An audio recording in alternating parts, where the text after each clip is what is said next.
All right, guys, I got a video that's going crazy right now, and I talked about how I would never pay off my low interest rate loan for obvious reasons.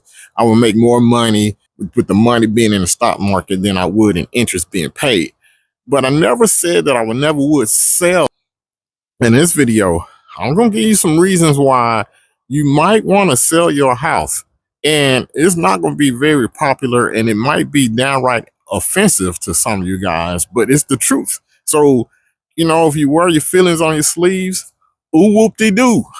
One of the things that I know about the American society is they got all the information out there on how much money certain groups have, Gen X and Gen Zs, all that, retirees, 70-year-olds, they do all that. And one of the things that I know is that most people's net worth value has their home inside of that value. And with the average American, it's 50%. 50% of people's net worth is locked up in the value of their homes. So when you go in further, it's actually 63% of Black people's net worth is locked up in their home, and 66 for Hispanics. So this brings up a particular situation that is kind of really serious for you guys as you nearing retirement or you trying to go into retirement.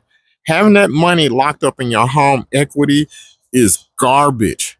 Home equity value is insane right now because it's shot up so far that most people who own homes now can't even afford the homes that they bought years ago, a few years ago. If you look at this piece of property here, this house was going for $300,000 and the value has skyrocketed to over $600,000 now.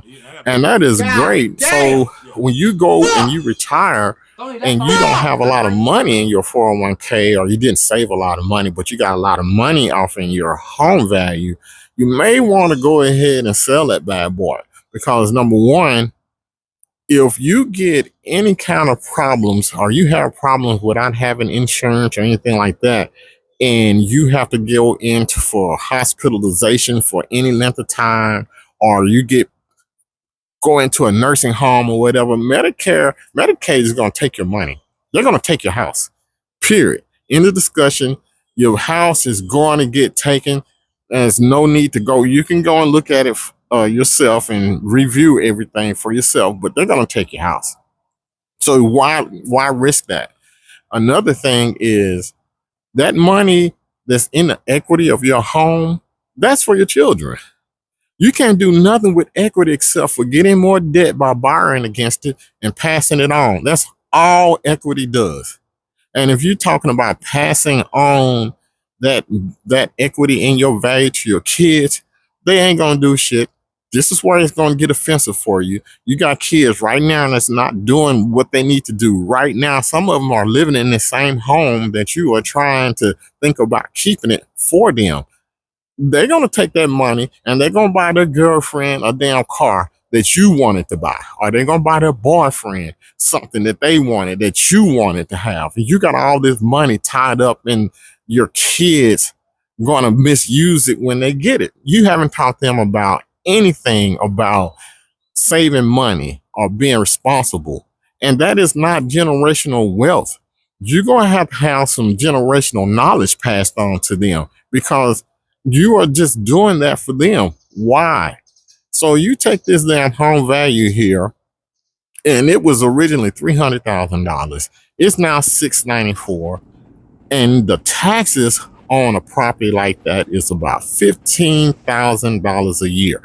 That's just taxes. If you live in Texas, this is what you're going to be paying on that, $15,000 a year, and that's not including the insurance. And insurance is going to add another $5,000-6,000 or even more a year. So that's going to put you up in the $22,000 to $24,000 a year just to maintain this equity that you have for your children to fuck it off. That is what it is. I'm sorry. I know that's not popular. I think a lot of people don't want to hear that about their kids, but man, this is what it is. You're going to have to take care of yourself. Now, Imagine if you, instead of you having this house that's paid off at $600,000, you could sell that house and put $600,000 off into the market. If you put 600,000 off into the market, you're going to be a millionaire. Period. In the discussion, it's going to take a little time, but it's going to take significantly less time to get the millionaire status. If you just had it in the market for the last 2 years, you would be nearly there. You would be nearly a millionaire just by having it in the market. And that's the same money that's in your home. That same money that's in the home that you're not doing anything and you're actually paying to be there. That's crazy. How about you take that money and invest it in the market and get money off of that money? You have enough money to move into an apartment and save a lot of money. Remember, you're paying up to $24,000 in maintenance and upkeep and taxes and insurance on this property, whereas you can get you a nice apartment for starting around 1,300. You can get a brand new high-rise apartment. They are advertising that all over Dallas right now. You can go and get that for $1,300 a month. Way cheaper than what the taxes and insurance and maintenance on your house is. And in addition to that, your money is growing. Exponential growth. Your money has exponential growth when it's in the market with that much money in there. You can even put it in a safety and principal type investment and still grow. But if you get you with a financial advisor, they should easily get you 10% on that money. So now you're talking about going from paying $24,000 a month, a year, to getting $60,000. You can probably get even more than that, and the money is still growing. So why would you sit there and hold on to that? Now, this is financial awareness. It's not advice. I just want you to be aware of what you're doing here. You're putting this money out there that's going to be going towards your kids' future and not yours, not your current future.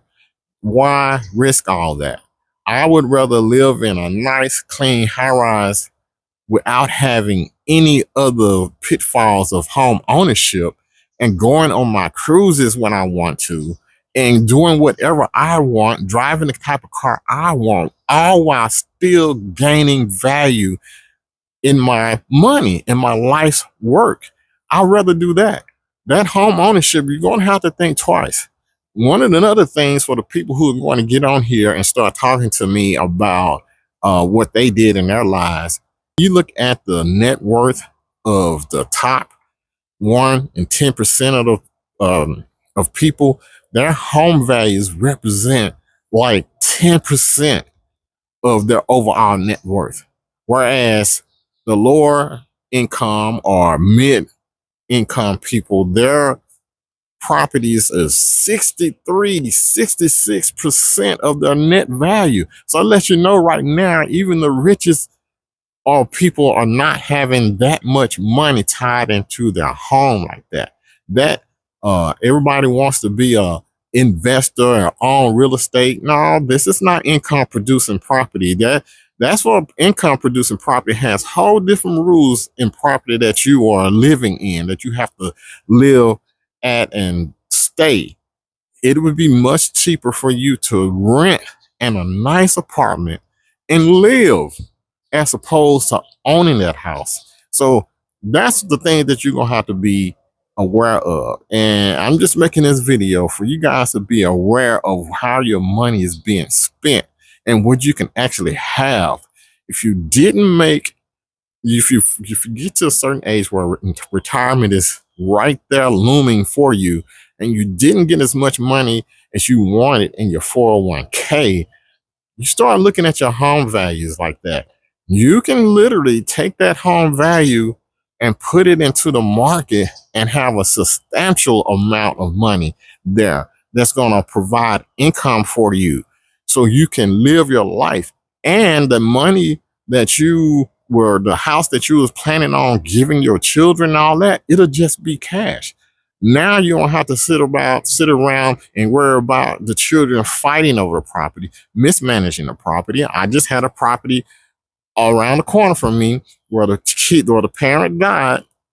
She sold, and they sold that thing for dirt cheap. The house should have went in the fives, but they were so ready to get the money that they investor came in and offered them in the fours for it and saying, "Hey, we got cash right here and there." They sold instead of waiting for the property to go on and then go through the loan and all the things you have to deal with, appraisals and everything like that. It's going to take a longer time when you have a finance sale than it does a cash sale. They just took the cash. So they're not even going to get all the value out of the property. They just gave that investor $100,000 because he's gonna sit there and sell a property. He's gonna take the time and put it on the market and let the property sell for its value as opposed to offering them cash. So they're gonna throw your money away. They're not gonna treat it like you. So you can exit that game altogether by selling your property. So yes, I did say I would never pay my mortgage off, but I never said I would never sell it. And that is definitely on the books for a lot of people who understand money. Money is something that you're going to need as you go towards retirement. And these numbers, a lot of people can't see. Some people are numbers blind. I'm just making you aware of. Well, that's it for this video. I'll see you in the next one.